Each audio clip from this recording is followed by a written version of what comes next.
Hello there, and welcome to Casual Fridays, the podcast where weekly themes are discussed through personal experiences, anecdotes, and some storytelling. I am your host, Dada, and this podcast is part of my I Read Aloud channel, where I read fairy tales, short stories, children's stories, poetry, letters, and excerpts. So if you like such content, make sure to subscribe to my YouTube channel.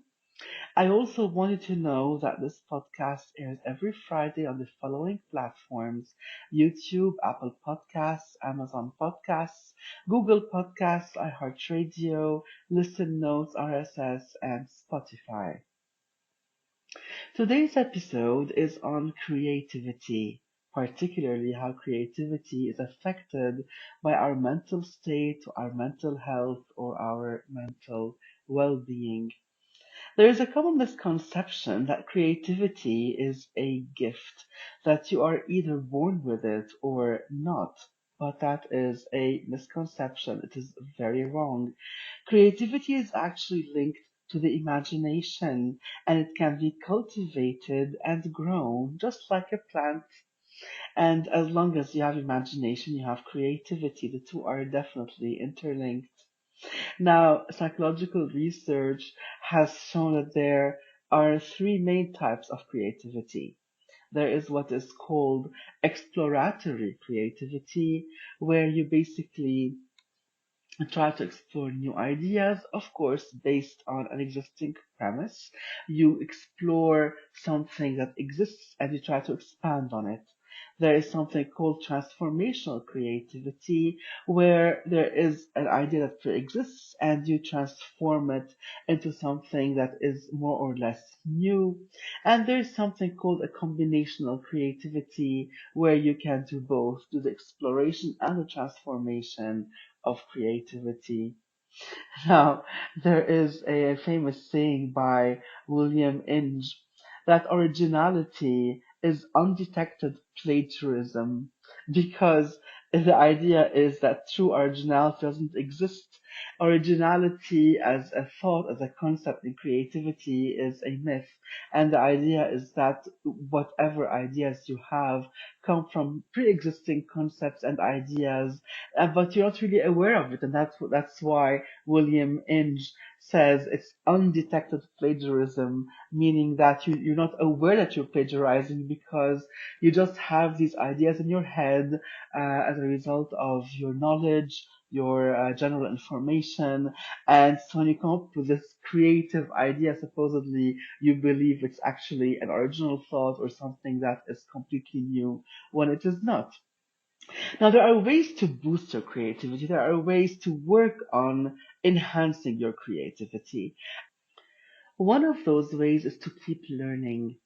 And so what I do is whenever there's a new concept out there that I don't know or that is unfamiliar to me, I immediately research it. I rewatch a movie about it. I read something about it. And it's interesting. I always feel that I'm learning something new every day, especially with, the AI today, with social media, with all sorts of research tools you have at your hand in your phone. You can always keep learning something new, and it is something that for me it's very fulfilling. Another thing you can do to boost your creativity is to do what you love. And it doesn't have to do with your job. I mean, your job could be something that you do just to to get a paycheck. But then you have to find some things to do in your day that you love, some hobby, something that you enjoy doing, or else what's the purpose of life? And when you do something you love, it enhances your creativity. Let's say you like to whittle, to work with wood, and so whenever you do that, your creativity is oozing out of you because you look at this piece of wood and you try to imagine what shape it could take, for example, just like that's one small example about a small hobby and can be applied to anything really. The most important thing is that you create a safe space for self-expression.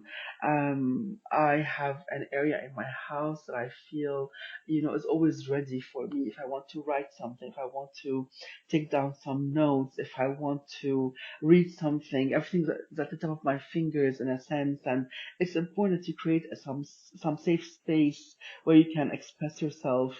And you have to make time for creativity, of course. If you don't make time for it, it's not going to happen. So if you like whatever hobby you like to do, when you make time for it, you're making time for creativity in that sense. It's important to ask for people's opinions. Even when I'm preparing episodes, I sometimes ask my friends, what they would think of a topic, what's their take on a topic I want to discuss. Sometimes I even ask them, if they have any topic in mind they'd like me to bring up. And this episode actually today is inspired by a friend of mine who asked me to talk about mental well-being or mental states and some of her favorite authors. And I'm going to get to that part in a bit. And the most important thing is that you take a break when you are tired. Sometimes, of course, you cannot keep at something even if you love it. To keep at it for hours and hours, you have to take a break sometimes to get re-inspired, so to speak, to let your creative juices flow. And so I thought I would kind of at this point tell you how or take you through how I prepare for each episode of my podcast through my creative process, so to speak. So usually I start with some research, and this is part of the keep learning, right? I always have to research whatever topic I'm discussing because in the end, there are so many ideas out there, and I need to understand the whole concept and the different viewpoints on it before I give you my own take on it. Then I put notes together, and then I take a break from the whole thing because if I'm going to immediately take some notes and then write a whole episode, it wouldn't really be inspired. I feel that putting together an episode is a bit like cooking. You have to let the dish simmer a bit on the fire, and let it take all the tastes, as it simmers. And so, in a way, I usually. After I take my notes, I do that on one separate day. Then I come back to my notes the next day. And of course, during that time, I would have gone through the episode like a million times through my head.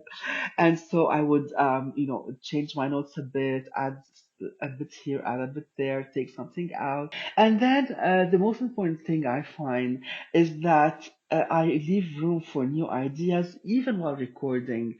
So even as I'm recording now, if I have, a sudden idea, a sudden link, something that inspired me into a new thought or I don't know, a new a take on the topic, I integrate it.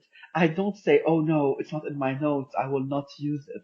So that's important that you keep the creativity open even as you are doing the final touches or the finishing whatever finishing the product up or whatever you want to call it. And of course, all this is done in a space where I feel comfortable, where I feel that I can express myself, and no one's going to hear me or to judge me, and I can do what I like in my space as I'm recording the episode. So let's go back to the idea that creativity is a skill that can be learned and improved and refined. And the idea is that, when I started doing this podcast, I had no idea of what a podcast is. I had no idea what it would take to prepare for an episode. And so I learned and I improved and I refined and I constantly actually am learning and improving and refining. And I hope that with each episode, I bring you something new and I bring you a better overall result. And so, in the end, all this takes practice, and practice makes perfect in the end. And you just have to find your prowess and master it in the end. And I don't know if the word master is the right word because in the end, how can you master anything? I think that even when you become professional at something, you're not really a master of it. You could come very close to being a master, I think. But definitely, life is about life. Life, all in all, is a learning curve, right? And so it definitely is a learning process throughout. And definitely, like adding spices to the mix, you need, along with creativity, some curiosity. And I always, when I see the word curiosity, I remember Alice in Wonderland, and whenever she's saying curiouser and curiouser, and really, without curiosity, there is no imagination. I think there is no need to delve deeper into anything. There is no need to achieve anything.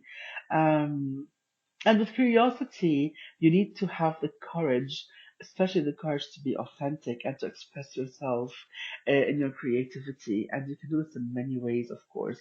You can do it in sports, in arts, in at work even. You know, sometimes people think creativity has nothing to do with work. Maybe if you're an accountant, you would say, "Yeah, I'm an accountant. There's nothing creative about it," but that's not true. I believe that in your process of accounting, the way you take something and you achieve it, and the way you finish it, and you refine the methods, and maybe even if it's the same thing every day, you do it differently every day because of your creativity. And so sometimes even the most mundane things, sometimes that you think don't require creativity, I believe actually do take up some of our creativity. Now, the beautiful thing about creativity is that research has shown that it increases positive emotions. It reduces depression, it reduces anxiety, and improves the general function of the immune system. So, can you imagine creativity can even help you not to get sick?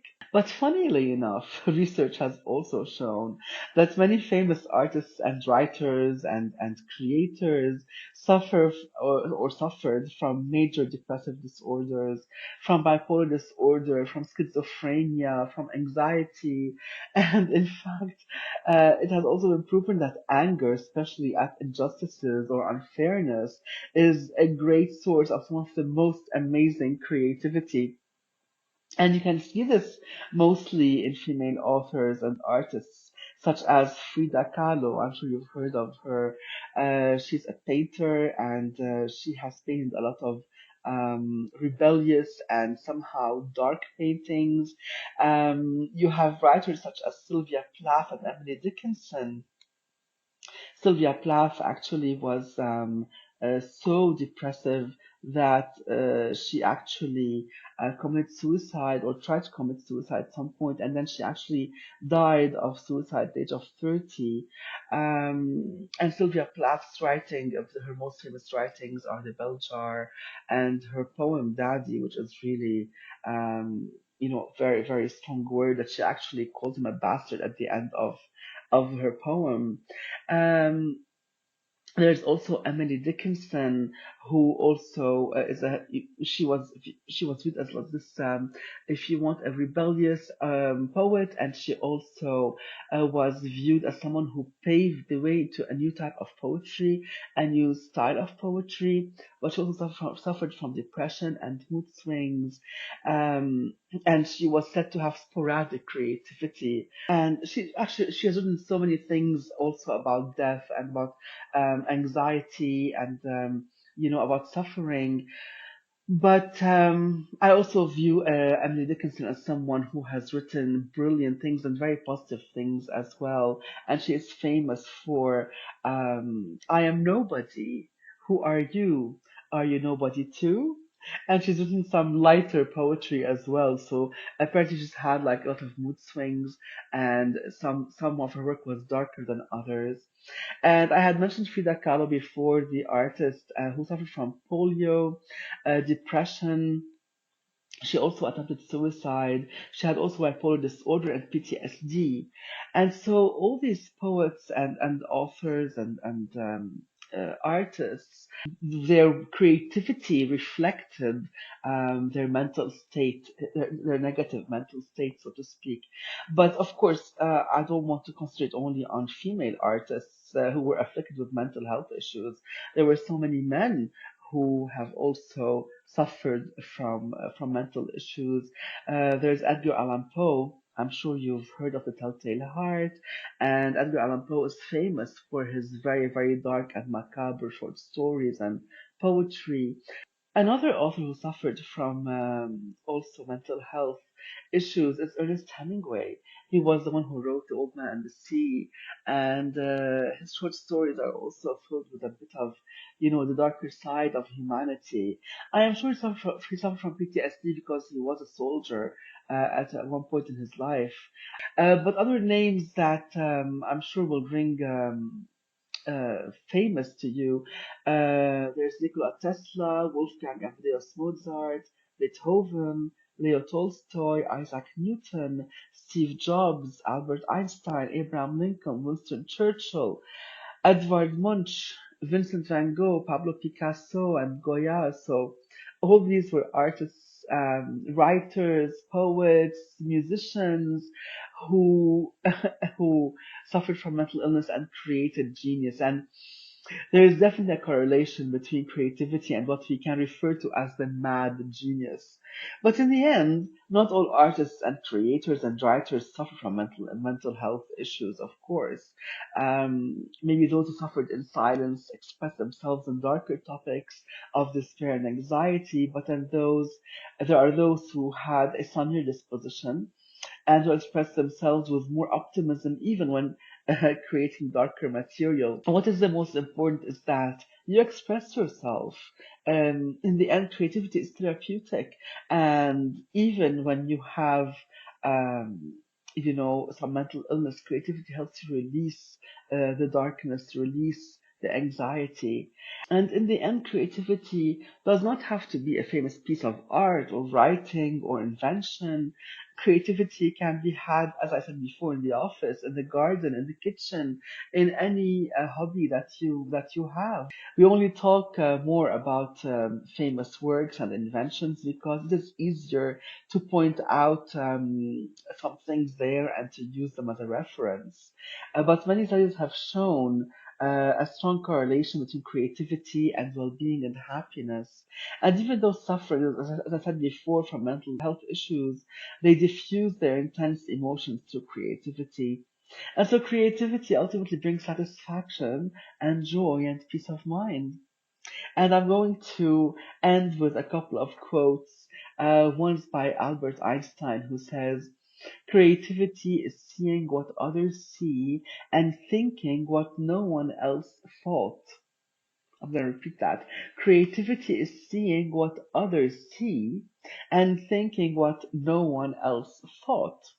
And then Elizabeth Gilbert says, a creative life is an amplified life. It's a bigger life, a happier life, an expanded life, and a hell of a lot more interesting life. And I cannot agree more.